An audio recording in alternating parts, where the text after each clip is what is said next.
श्री स्वामी समर्थ मंडळी. तर मला ना आज पुरणपोळ्याचा स्वयंपाक बनवायचा होता पाहुण्यांसाठी. आमटी बनवण्यासाठी मला पाहिजे होतं खोबरं, आणि आम्ही काय ते विकत आणत नाही, कारण की आमचे घरचे नारळ आहेत. जेव्हा लागतं तेव्हा आम्ही फोडतो.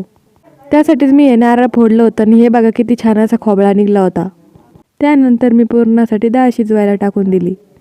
पौष महिन्यातला 4था रविवार होता. मग काही जणांना ना उपवास होता, त्यामुळे संध्याकाळचा हा बेत होता.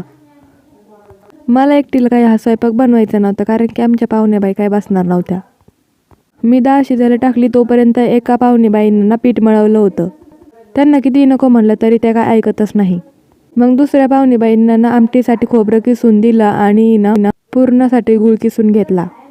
त्यानंतर मस्त असं पुरण शिजलेलं होतं, आणि आमटीसाठी येळवणी पण ठेवलेलं होतं. आणि लगेचच आमटीसाठी मी मसाला पण काढला होता. मग भाजून घेतला आणि आमटी तयार करून घेतली. मस्त अशी माझी आमटी झालेली होती. त्यानंतर पुरण बारीक करून घेतलं, भाज्याचं पीठ कालवून ठेवलं. तोपर्यंत शंभू उठला. मग मी शंभूला घेतलं. मग पाहुण्याबाईंचं चालू होतं पोळ्या लाटायचं काम. पण आमच्या पाहुण्यांना मांडे खाणारे होते, त्यांना अशा पोळ्या काय आवडत नाही, आणि आम्हाला काय मांडे येत नाही.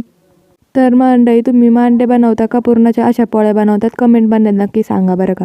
आणि आमच्या पोळ्यांना खूपच छान झालेल्या होत्या. बघू शकता तुम्ही, छान अशा पोळ्या फुगत पण होत्या. आणि आमच्या कृषीबाईंना पुरणाची पोळी खूपच आवडते, त्यामुळे पुरणाची पोळी भाजली आणि ती घेऊन बसली होती खाण्यासाठी. आणि खाताना आम्हाला नखरे केल्याशिवाय काही जात नाही. त्यानंतर सगळा स्वयंपाक झालेला होता. मग आम्ही माणसांना वाढून घेतलं. माणसांचे जेवण झालेले होते. मग त्यांच्या मस्त अशा गप्पा चालू होत्या. त्यानंतर आम्हाला पण जेवायला घेतलं. मग आम्ही पण मस्त अशा गप्पा मारत मारत ना जेवण केलं, कारण की उद्या पाहुणे जाणार होते. आमचं घर पूर्ण खाली होणार होतं. काही म्हणा मंडळी, पण पाहुणे आल्यानंतरचा आनंद काही वेगळाच असतो बरं का.